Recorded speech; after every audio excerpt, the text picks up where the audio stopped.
KPM.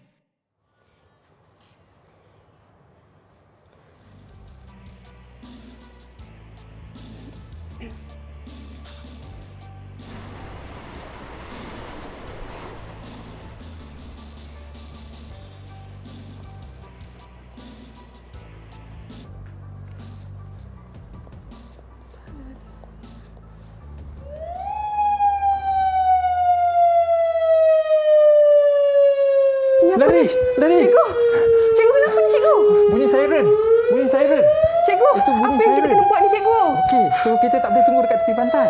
So kita kena pergi ke tempat yang lebih selamat. Ria. Oh, ini ke yang akan berlaku tsunami cikgu? Ya, ini tanda amaran tsunami. Lah, okey, banyak je lagi saya nak tahu ni cikgu, boleh? Jom Okey, kita belajar. Jom, kita masuk kelas. Ya.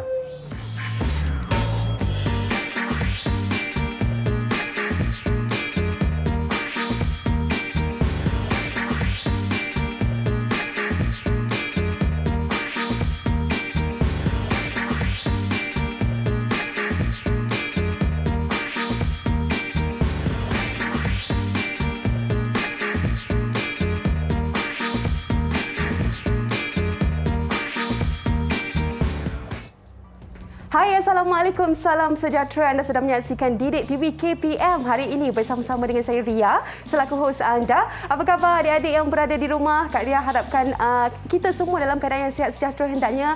Ingat, kita masih lagi belum menang sepenuhnya dalam kita mengekang penularan jangkitan COVID-19.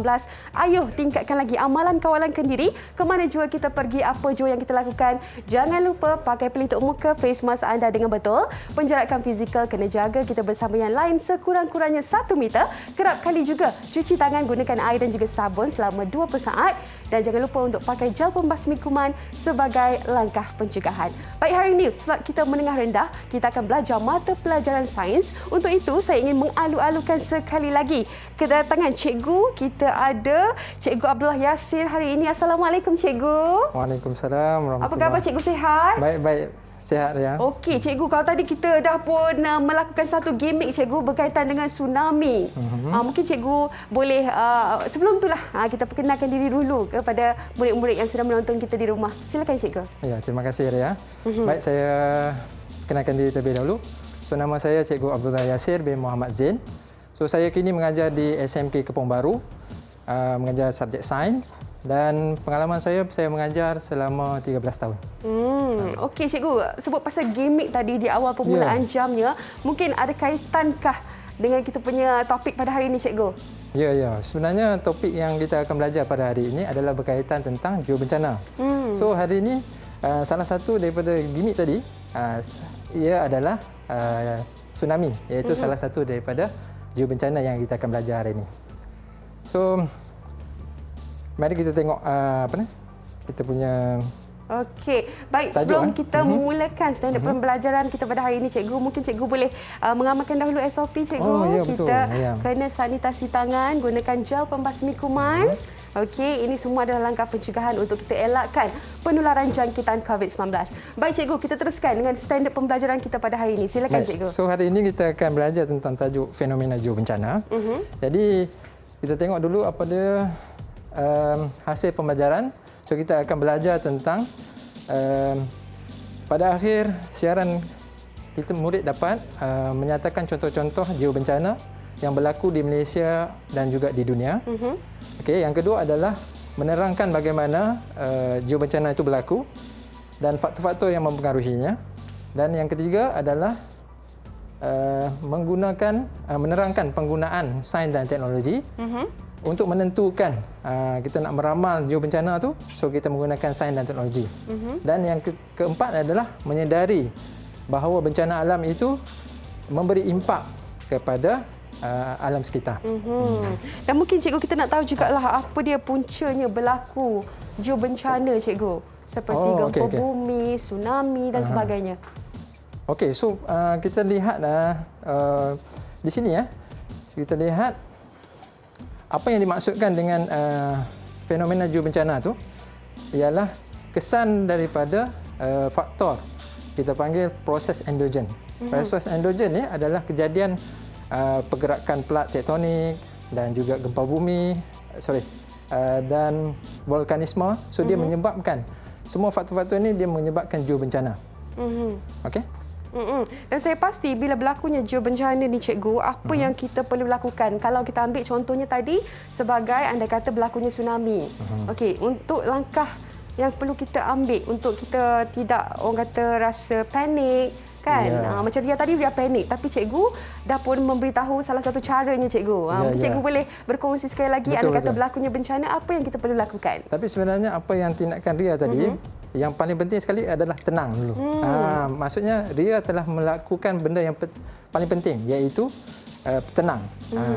Dan apa yang tindakan yang perlu kita lakukan waktu berlaku, contohnya kita dengar siren tsunami tadi. So apa yang perlu kita lakukan ialah pertama sekali kita perlu melihat, okey? Melihat apa yang kita boleh lihat, adakah perubahan pada pantai itu, okey? Adakah airnya surut ataupun tidak? So yang kedua adalah kita rasa, okey, adakah kita dapat rasa gegaran? Okey, gegaran. Kalau ada gegaran sebelum itu, ada kemungkinan untuk kita kalau kita duduk di pantai, so kita akan dapat melihat, dapat merasai gegaran hasil daripada gempa bumi dan dia akan menjurus kepada tsunami tadi. Yang ketiga, iaitu kita dah lihat, kita dah ni. So apa yang perlu kita tahu, kita perlulah melarikan diri. Okey, melarikan diri ke tempat yang lebih selamat, iaitu tempat yang lebih tinggilah. Okey, itu adalah salah satu beberapa juga sebenarnya cikgu kongsikan tadi langkah pencegahan. Baik, saya pasti murid-murid di rumah juga sudah tidak sabar untuk memulakan sesi pembelajaran kita pada hari ini. Tapi apa kata kita berehat dahulu sebentar, kita kembali lagi selepas ini.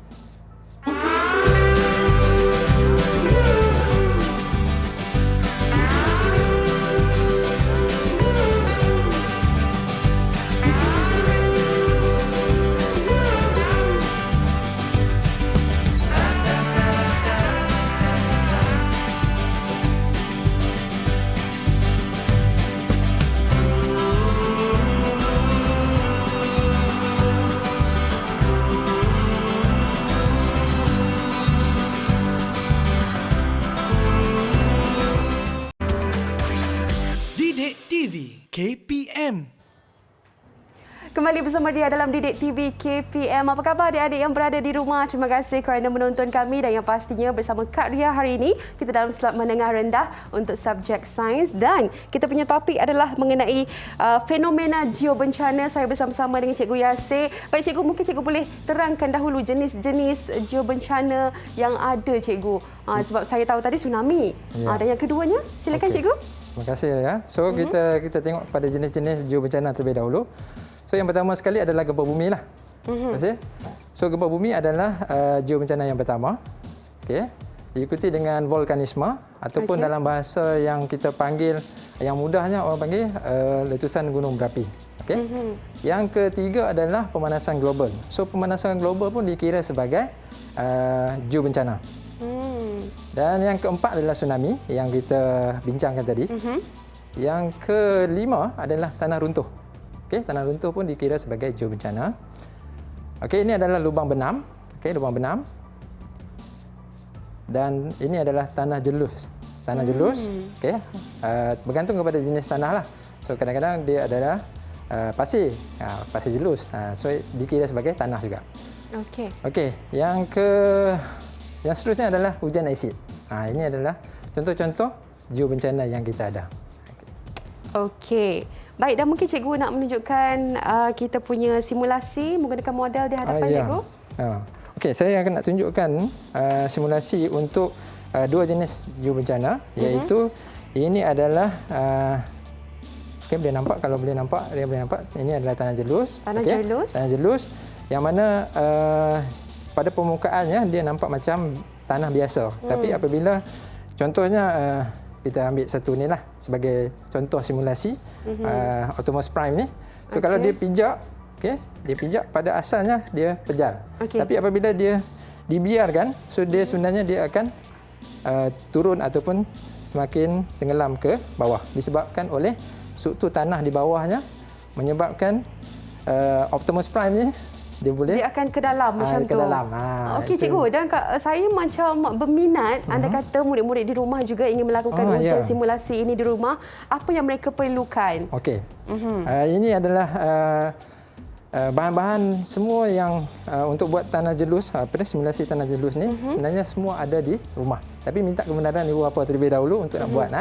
So untuk yang bahan-bahannya adalah kita hanya perlukan tepung jagung ataupun kanji dan juga air. Nisbahnya adalah 1:2.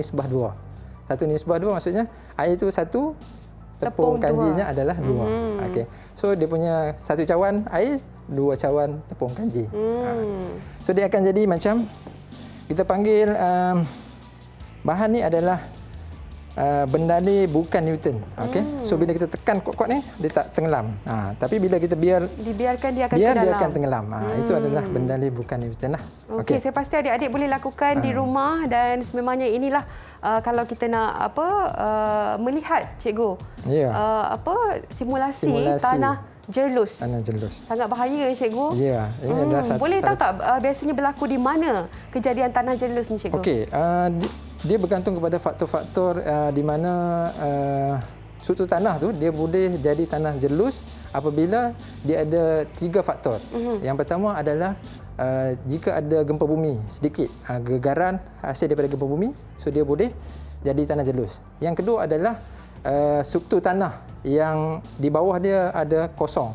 Okey, dan yang ketiga adalah ada faktor air di bawah tanah, so menyebabkan struktur tanah tu jadi macam berair di bawah.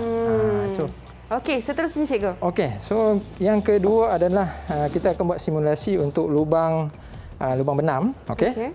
So yang ni bahannya pasir. Kita akan dan bawahnya ada batu lah. Okey, so kita akan lihat simulasi untuk lubang benam. Okey.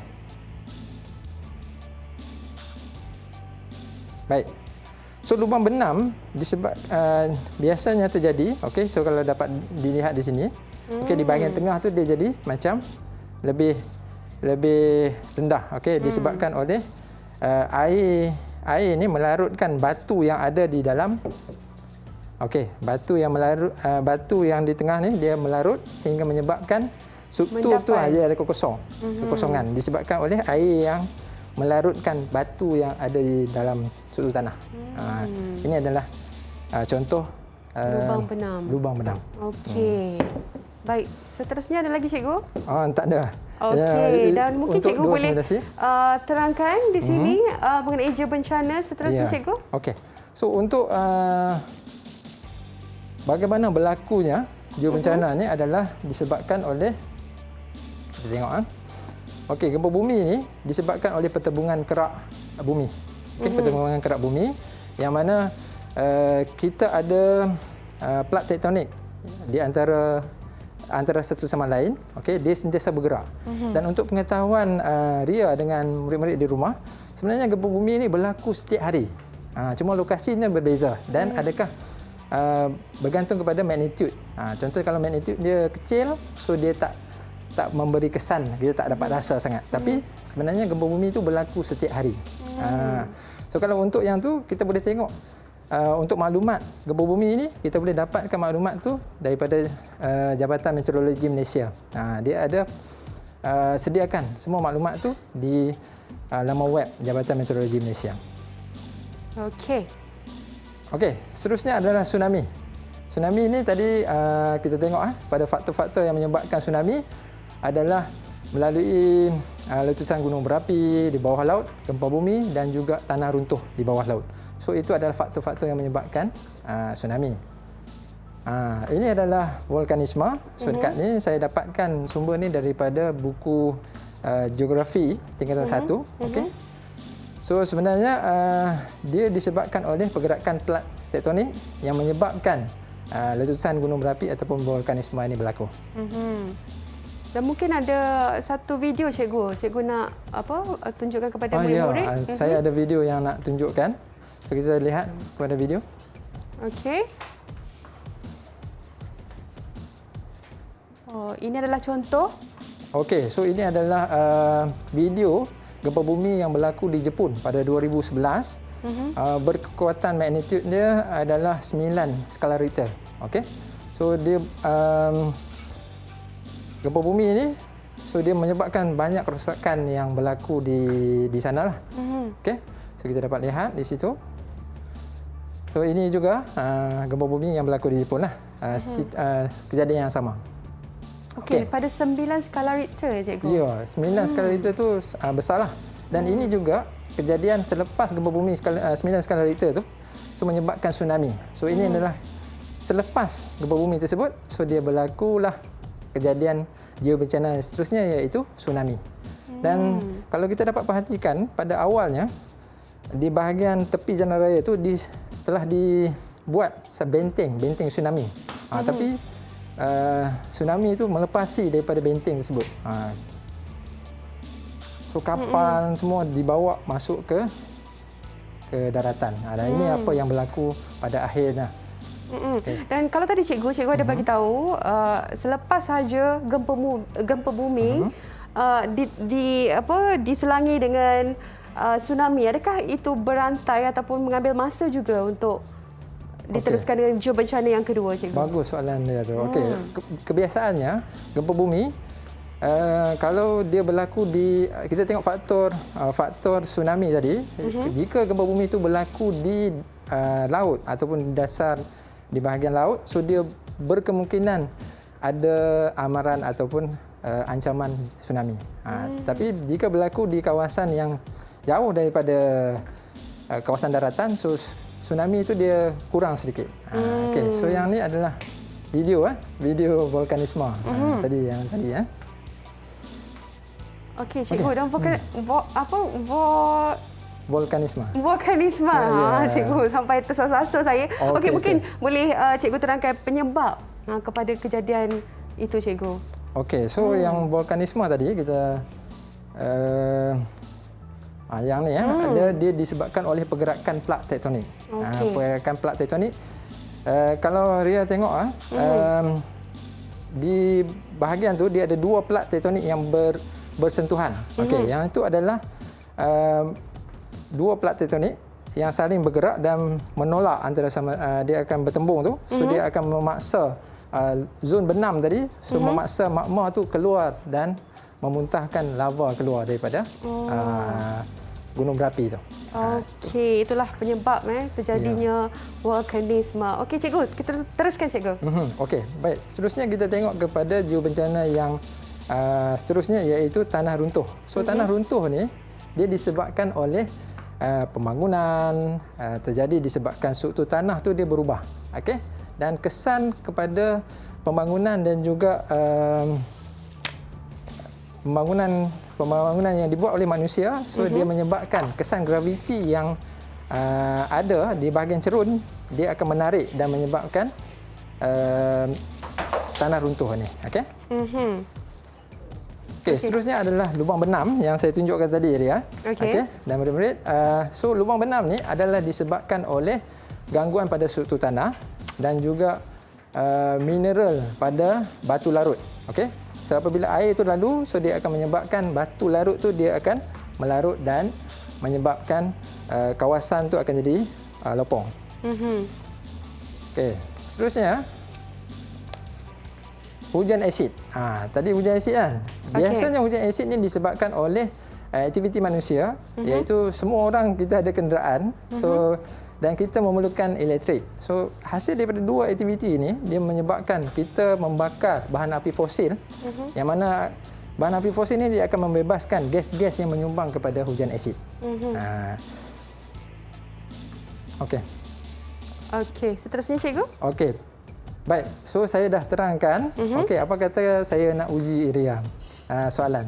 Kalau saya tanya soalan, boleh tak? Boleh, cikgu. Saya cuba, cikgu. Nak tengok kefahaman Ria tentang apa yang kita dah belajar ni ya. Okey, saya cuba ya, cikgu. Okay. Murid-murid di rumah juga boleh tolong Kak Ria ya. Okey. Okey, so kita lihat kepada soalan yang pertama. Okey, soalan pertama, namakan jenis geobencana yang berdasarkan rajah yang saya sediakan di tepi itu. Okey, lengkapkan jadual berkaitan maklumat geobencana tersebut. Okey. A, vulkanisme. Okey. Okey, Bagus. B, tsunami. Okey. C, Bagus. gempa bumi. Baik. Dan D, saya rasa cikgu pemanasan global. Ya. Semua jawapan yang Ria bagi itu adalah jawapan yang betul. Okey. Berapa markah untuk saya, cikgu? Ya, ini saya akan bagi 1 bintang untuk Ria. 1 bintang. Alhamdulillah. Okey, cikgu. Kalau markah tu 4 lah, full kan? Okey. Seterusnya. Okey, seterusnya. Okey, kita tengok ini adalah jawapannya. Okey, semua betul lah. Okey, soalan yang kedua. Pergerakan plak tektonik di dasar laut boleh menyebabkan fenomena geobencana. Okey, apa namakan fenomena tersebut? Okey, kalau saya tengok dia punya kata kunci adalah di dasar laut, cikgu. Okey. Okey, kalau laut kita boleh kaitkan dengan tsunami. Okey. Adakah jawapannya tsunami, cikgu? Betul? Betul tak jawapan? Yakin dengan jawapan tu? Saya yakin berdasarkan Yakin. penerangan yang cikgu Okey. berikan tadi. So kita lihat jawapannya. Jawapannya Okey. adalah tsunami. Betul. Betul. Tahniah. Dapat lagi 1 bintang. Dapat lagi 1 bintang. Okey. Okey, seterusnya. Okey, seterusnya adalah soalan baru-baru ini Jabatan Meteorologi Malaysia Met Malaysia telah melancarkan satu kempen yang telah dilancarkan oleh Perdana Menteri, satu rumah satu beg kecemasan. So satu rumah satu beg kecemasan ni pada pendapat Ria, mengapakah kempen ini penting untuk situasi sekarang? Okey, bagi saya kalau kita ada beg kecemasan di rumah, ia akan menjimatkan masa dan juga tenaga kita jika berlaku contoh kecederaan, cikgu. Okey, kecederaan tak kisahlah yang kecil ke ataupun yang mungkin lagi serius. Kita boleh buat rawatan dahulu di rumah dan mungkin dapat mengurangkan risiko kecederaan tu. Bagus. Penting Jawapan, bagi saya kalau penting, kita ada beg kecemasan ni, cikgu. Macam dia dah ada beg kecemasan di rumah. Ya, betul. Saya ada 3. Oh, 3 beg kecemasan. 3 di rumah, bagus. cikgu. Itu adalah tindakan yang sangat baik. Okey. Daripada jawapan yang Ria bagi tu, saya boleh bagi Betul ke, lagi cikgu? 1 bintang. 1 bintang 1 untuk saya. bintang lagi. Okey. Okey. Okey, baiklah. Cikgu, saya dah berjaya jawab dan saya pasti murid-murid di rumah juga memberikan jawapan yang sama, jadi 3 bintang juga untuk murid-murid yang sedang menonton. Okey, cikgu, kita berehat dahulu boleh? Ya, boleh. Kita kembali lagi selepas ini terus bersama kami dalam Didik TV KPM.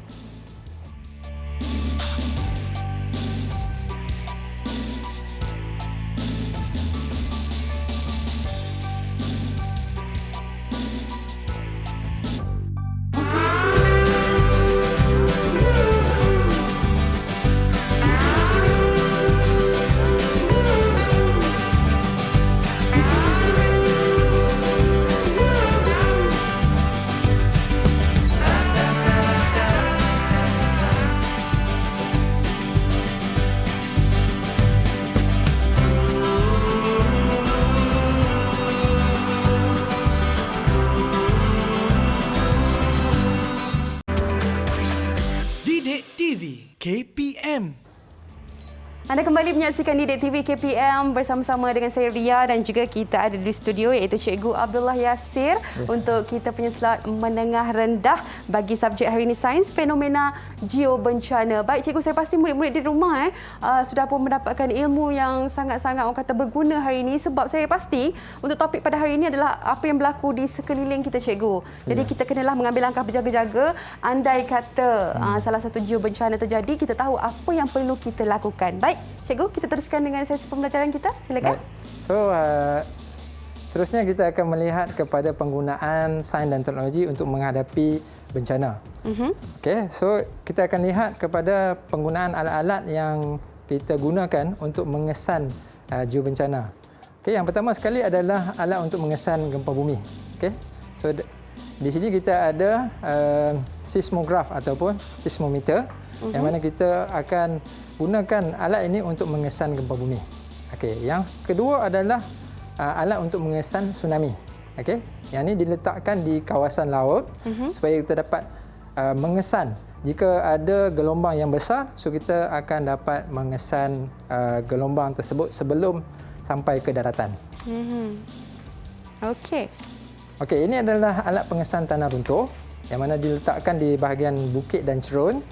So kita dapat lihat, kita dapat kesan maklumat ataupun pergerakan tanah tadi daripada alat ini. Ini penting untuk kita tahu untuk mengelak daripada bencana seperti tanah runtuh yang menyebabkan kerosakan harta benda dan juga kehilangan nyawa. Okey. Seterusnya cikgu? Okey, so ini adalah maklumat yang disediakan di Jabatan Meteorologi Malaysia yang mana kita nak tahu bila kita tadi saya sebutkan Ria, magnitude tu apa? Intensity tu apa? So contohnya macam saya bagi satu nilai sebagai contoh 9 skala Richter. Contoh yang berlaku di Jepun tadi Yang cikgu. berlaku di Jepun. So itu adalah magnitude ataupun kekuatan yang ukuran yang kita di sini pun kita ada sediakan juga di situ. Okey. So kekuatan yang kita boleh tentukan kepada gempa bumi. Kalau 9 tu adalah nilai yang sangat besarlah. Okey. Dia menghampiri 10. Okey. So dia akan menyebabkan gempa bumi, kerosakan dan juga tsunami tadi pun tsunami yang besar. Itu adalah magnitude.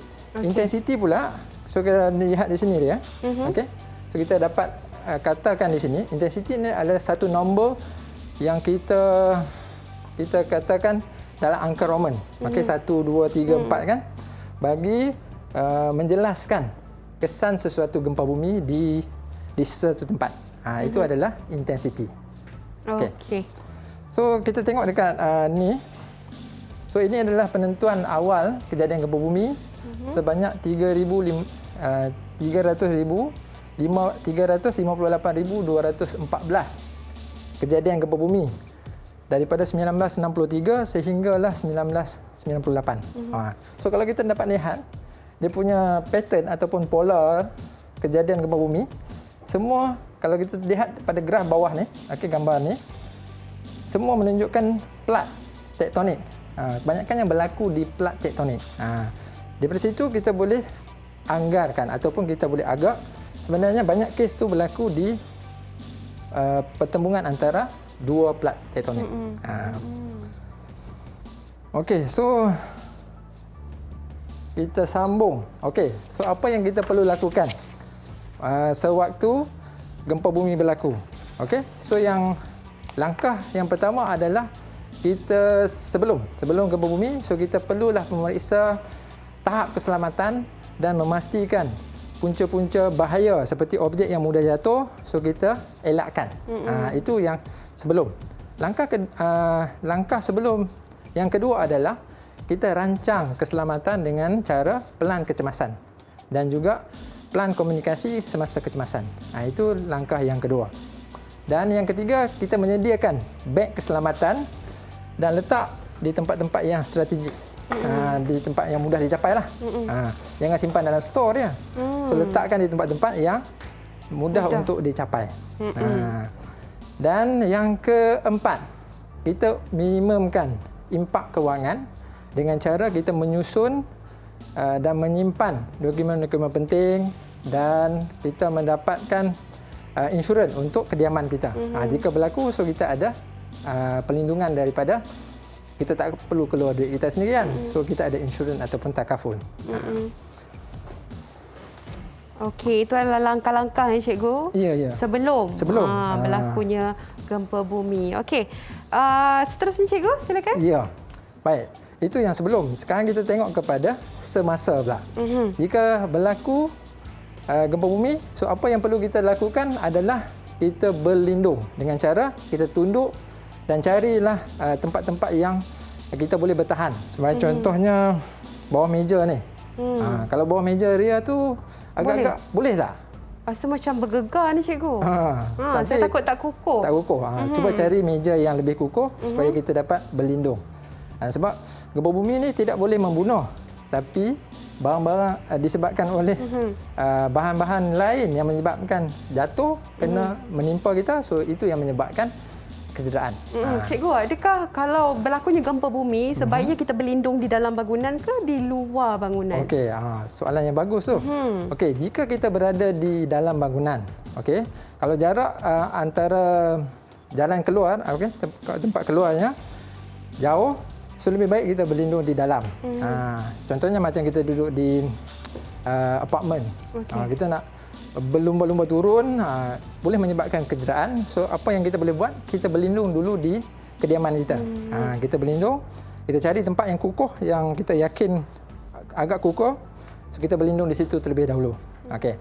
Jika tempat terbuka, dekat dan mudah untuk diakses, pilihan saya adalah keluar dan berada di tempat terbuka.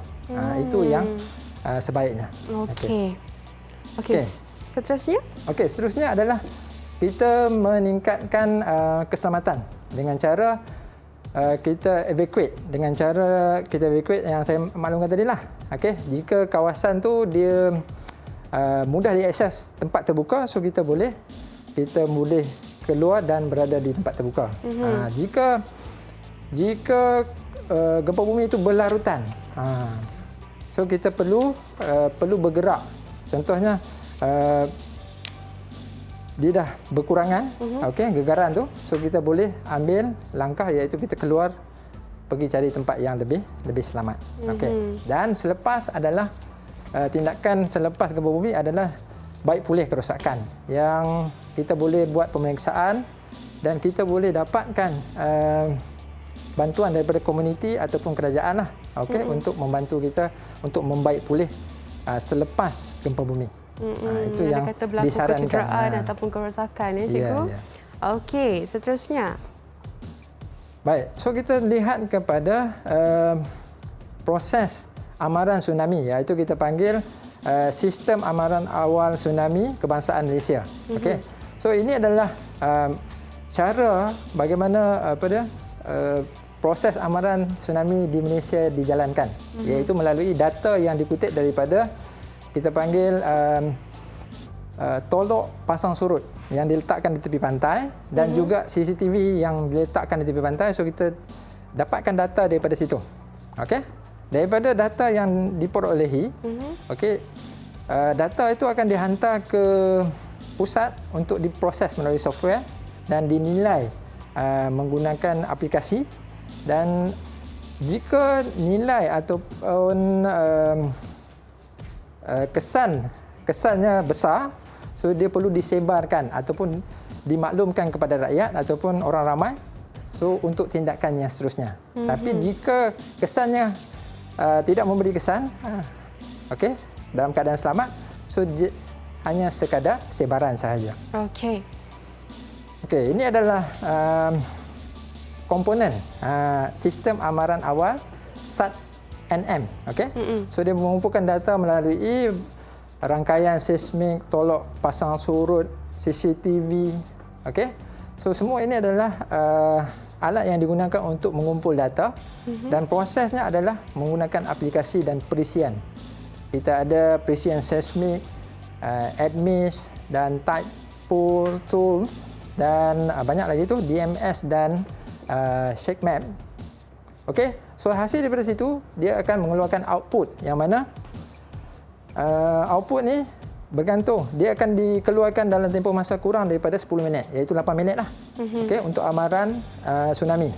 Kenapa 8? Dan semua itu disampaikan melalui SMS, email, televisyen ataupun siren yang kita dengar pada awal siaran tadi. TV dan juga radio mungkin cikgu? Ya, TV dan radio. Okey, seterusnya cikgu. So ini adalah tindakan yang kita boleh buat, iaitu rasa, lihat, dengar dan lari. Dan kalau kita lihat di paparan tu, so kita boleh lihat kita ada 53 yang diletakkan di sepanjang pantai, dan juga pulau. Pulau pun ada sistem amaran tsunami. Sistem amaran tsunami ada 53 tempat dekat Semenanjung dan juga Sabah Sarawak, seluruh Malaysia lah. Okey. Baik. So saya dah menerangkan. Apa kata saya uji minda saya dulu cikgu. Boleh. So kita lihat kepada soalan. Mungkin kita boleh jawab satu soalan dulu cikgu. Boleh. Baik. Apakah soalannya cikgu? Baik. So ini Baik, Raja menunjukkan alat pengesan tsunami yang mana diletakkan di pesisiran pantai. Jadi, nyatakan bagaimana sistem amaran ini berfungsi. Okey, data yang dikumpulkan dari pemantauan masa nyata pelampung cuaca, cikgu, Pelampung cuaca akan dihantar ke pusat menggunakan satelit supaya tahap ancaman dapat diproses.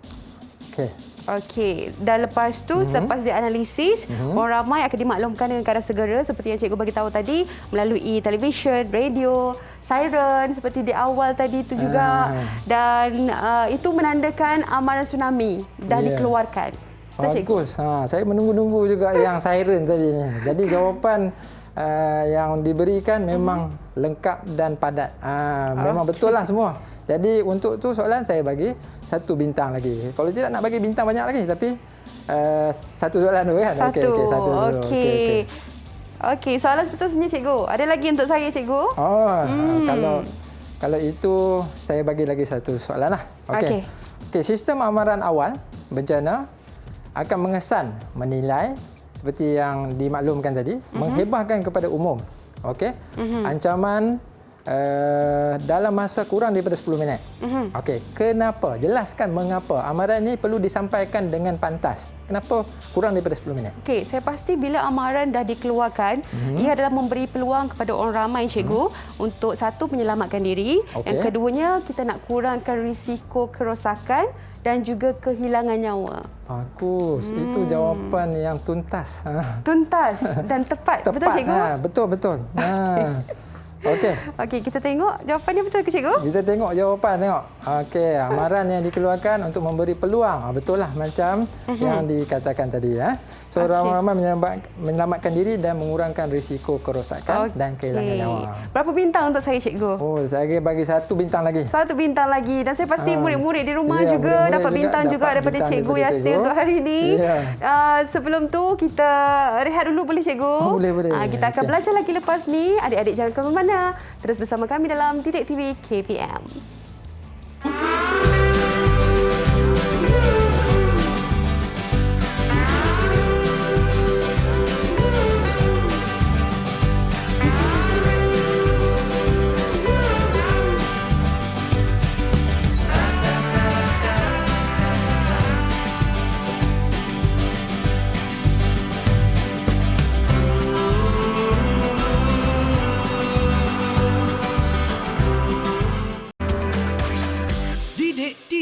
KPM. Anda kembali menyaksikan Didik TV KPM bersama-sama dengan saya Ria dan juga Cikgu Yasir. Hari ini kita dalam slot menengah rendah untuk subjek sains, cikgu, dan pastinya topik kita adalah mengenai fenomena geobencana. Baik, cikgu, kita nak teruskan lagi mengenai kesan geobencana. Silakan, cikgu. Baik, terima kasih, Ria. So, kita teruskan kepada kesan geobencana. Kesan geobencana kita boleh rumuskan kepada beberapa, iaitu yang pertama adalah kehilangan nyawa lah. Itu yang paling penting. Lepas tu, kesan geobencana yang seterusnya adalah penyakit. Ketiga, kebuluran. Dan yang keempat adalah kerosakan harta benda. Okey, ini adalah gambar. Okey, kerosakan harta benda. Okey, bangunan, jalan, hidupan tumbuh-tumbuhan semua rosak disebabkan oleh geobencana. So, kita nak elakkan daripada benda ni, kita tak boleh nak elak. Benda ni berlaku, kita hanya boleh mengurangkan risiko hasil daripada geobencana. Okey, so untuk kita hasil daripada kesan ni, so penting untuk kita tahu tentang maklumat tentang geobencana, apakah faktor dan bagaimana kita nak memproses atau untuk mengetahui geobencana ni berlaku waktu bila. So kita dapat mengurangkan risiko hasil daripada kesan geobencana. Dan kita nak elakkan benda-benda ni semua dengan cara kita tambahkan ilmu kita tingkatkan penggunaan sains dan teknologi bagi memastikan kita dapat mengurangkan kesan daripada geobencana tu. Okey, baik, cikgu. Dan mungkin ada soalan yang terakhir untuk saya, cikgu. Okey. Baik, kita lihat kepada soalan yang terakhir untuk Ria lah. Okey. Okey. Kita tengok soalan ni. Berdasarkan topik geobencana yang telah dipelajari, okey. Bagaimanakah fenomena ini memberi kesan terhadap kehidupan manusia, haiwan dan tumbuhan di bumi? Dan jawapannya mungkin cikgu seperti yang cikgu terangkan di awal juga tadi, menyebabkan kehilangan nyawa dan kerosakan harta benda. Itu yang pertama. Okey. Yang keduanya, kalau kita tengok struktur tanah tu mungkin dah berubah cikgu, dan tak sesuai lagi untuk kehidupan, contohnya tumbuhan lah. Okey, dan haiwan kehilangan habitat dan setengah spesies juga mungkin akan pupus cikgu. Betul. Dan last sekali mungkin suhu persekitarannya meningkat. Jawapan yang Ria bagi itu bagus dan memang jawapan yang betul. Jadi saya memang kita tengok jawapan yang diberikan menyebabkan kehilangan nyawa, tanah berubah struktur dan tidak sesuai untuk kehidupan, haiwan kehilangan habitat dan suhu persekitaran pun meningkat. Jadi berapa bintang untuk saya cikgu? Saya bagi berbintang-bintang. Tak cukup dah Banyak bintangnya. sangat. Okey.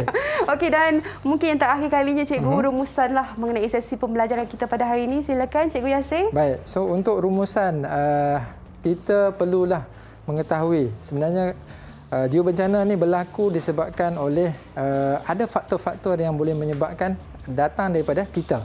So hasil daripada pembangunan, hasil daripada tangan-tangan manusia, so menyebabkan bukan setakat faktor-faktor lain, faktor manusia pun kita kena ambil kira. Benda yang kita boleh ubah, so kita ubah supaya kita dapat memastikan kita dapat hidup dalam keadaan aman dan sejahtera.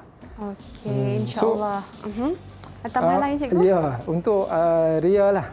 Sebabkan oleh Ria dah memberikan jawapan yang bagus. Terima kasih cikgu. Memberi kerjasama yang baik. Memang Ria ni memang adalah anak murid yang bagus lah. So saya bagi kepada Ria 5 bintang, tambah lagi berbintang-bintang. Okey. Tambah lagi. Okay, Kat belakang tu dia ada lagi cikgu. Kan? So kita bagi 5 bintang, berbintang-bintang tambah belakang. Betul. Okey, dan mungkin cikgu latihan pengukuhan murid-murid boleh dapatkan di mana cikgu? Oh, okey. Berkaitan tentang sumber ataupun bahan-bahan dan latihan boleh dapatkan melalui sumberku yang boleh kita layari melalui portal KPM, Delima KPM. Okey, itu adalah sumber yang kita boleh dapatkan latihan dan juga bahan-bahan pembelajaran ni. Seperti yang tertera di skrin juga. Ya, Okey, cikgu, terima kasih banyak-banyak. Cikgu Yasir sudi bersama-sama dengan Ria dan juga murid-murid di rumah hari ini. Diharapkanlah segala pengisian kita tadi cikgu mengenai topik fenomena geobencana dapat memberi murid-murid kita ilmu yang bertambah-tambah hari ini, dan insya-Allah mereka akan berjaya menjawab segala soalan yang akan keluar insya-Allah dalam peperiksaan akan datang. Terus bersama kami dalam Didik TV KPM untuk slot akan datang. Assalamualaikum warahmatullahi wabarakatuh. Salam.